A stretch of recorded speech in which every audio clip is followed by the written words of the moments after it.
Hey man, here it is, the S10. This is the inside. Does not look good. It is dirty. Back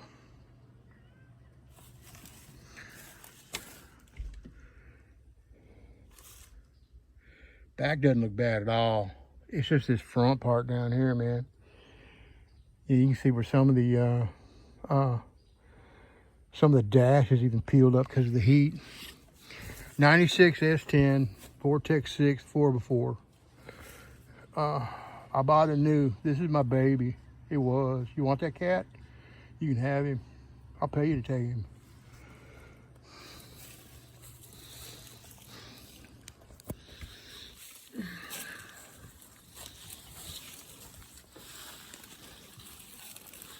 Here's the motor.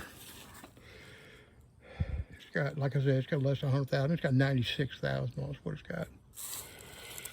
Good running truck. It was, anyway.